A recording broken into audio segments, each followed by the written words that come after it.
Hey y'all, my name is Matt. The goal of my channel is to teach new runners and recreational runners some of the basics, things that I've learned over the past year since I started running. So welcome. The topic of today's video is going to be how I went from not being able to run a single mile without pain to being able to consistently run 50 miles a week. You know, that's what I'm doing right now, at least. And I'll tell you the reason why toward the end of the video. One of my goals with this channel is to help y'all avoid some of the common pitfalls that people encounter when they first start running, or when they start running again after a long time of not running. I just started running last October. This past year I've had to overcome a few things. I'm going to be talking about that today. So a year ago, I hadn't done any running since I was a kid, playing soccer and stuff like that. Even then, when I would be playing soccer, my knees and my shins would hurt from running, just that small amount.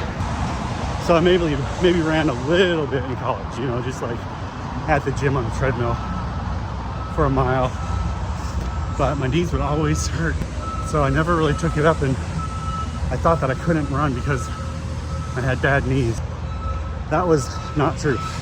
My knees were fine, they're just a little weak. So then about a year ago, a friend invited me to this thing called F3. For those of you who don't know, that stands for Fitness, Fellowship, and Faith. It has changed my life. Started working out with them, like kind of boot camp style workouts a couple times a week. And after a little while, I got invited to start doing some pre-running with them. They do pre-runs before the workouts. I would go out and I would try, but after the first mile, my knees would start hurting and I would stop. Started Googling my symptoms, discovered that what I was dealing with is called IT band syndrome. Doing some more Googling and getting on YouTube, found some videos dealing specifically with IT band issues. You know, stretches, foam rolling techniques, and strength exercises for your knees and your legs to avoid that issue. And by dealing with that, I was able to run a little bit further. After I'd been running with them for a few weeks, a couple of the guys approached me and said, hey, we're doing this race in February. It's called the Dam to Dam 100K relay. And basically what it is, it's a team of 4 guys, and there's 12 legs in this race. We divvy up the legs and we each run our own part. It's a lot of fun. We need an alternate. We got a couple of guys actually, who we're not sure if they're gonna be able to make it. Well, I was kind of thinking that toward the end of 2024, I may attempt to run a half marathon. I did not expect to run longer than a half marathon in 3 months. I found a half marathon, 12-week half marathon training plan. I think there were roughly 10 or 11 weeks, so I cut the first couple weeks off of the plan. Started taking it pretty seriously. By the time the race started, I was able to run 8 miles with minimal knee pain. The guy who they thought might not be able to make the race had dropped out, so I had a spot.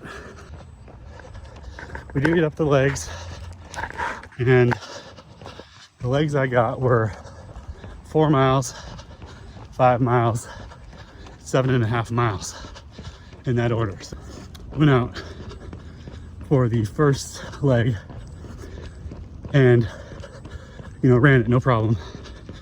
Probably like 10-minute miles or something like that. Went really well. So go out for my second leg, it's 5 miles, and immediately my knee starts hurting. I'm like, oh no, what am I gonna do? How am I gonna get through this? I ended up having to walk all the downhill sections because my knees were in so much pain. I was like, I don't know how I'm gonna finish this race. I've still got my longest section to do here in a couple hours. Took Tylenol and ibuprofen about 45 minutes before my last leg started. I chugged a cup of coffee right before taking off. I also threw on a playlist called Hype Jesus Music, and that run was amazing. I started out going slow. My knee was not feeling great. People were passing me. As I started easing into the last leg of the race, the pain started to go away. I think the Tylenol kicked in. I was able to start passing people. I was doing like, 8-minute miles or whatever, which was very fast for me. So I would say that last leg of the race was where I really caught the running bug. The first time I had experienced what some people might call a runner's high was during that. And it was amazing. And I did not want to stop. One thing I forgot to mention is that, at the beginning of this year, everyone's setting their yearly goals. A couple of guys in F3 were talking about doing this Charity Challenges 1,000 mile challenge for the year. And I thought, that's a lot of miles. I don't know if I can do that. But I found out that basically anything you do besides your normal activities counts. So walking, rucking, running, it all counts toward that 1,000 miles. So, up till February, I was doing really well on it. Actually passed through February, but up to that race, I was doing really well on it. And definitely was on track. I did continue running after that. And then in April, I ran the Cooper River Bridge Run 10K with my wife. It was also a lot of fun. But it was kind of around that time where I started having issues with my lower abdomen. Like, hey, I don't know what's going on. Why is it hurting? It didn't really hurt when I ran, but it would hurt when I would do flutter kicks and other movements that really use the lower abdomen a lot. So I stopped doing some of those movements, hoping it would just get better. It didn't get any worse, it didn't get any better. Like, if I really want this to stop, maybe I need to stop running for a little while. Stopped running for like a whole month. It still wasn't getting any better. And now I was way off track for my goal for the year. I didn't want to completely give it up though, so figured, hey, it's not getting any better. I might as well get back out there and run. Now, obviously, that's not what I'm telling anyone to do. I think it is incredibly stupid to continue working out when you're injured. Consult your doctor. Don't injure yourself worse. Anyway, around this time is when I decided that I need to figure out what's going on and go to the doctor. And the doctor wasn't sure what was going on, but thought, hey, maybe it could be a hernia. It sounds like it could be a hernia based on where the pain was. First we scheduled an ultrasound, came back, no hernia, so scheduled a CT scan, see if we could figure out what's going on. And we really couldn't see anything with that either.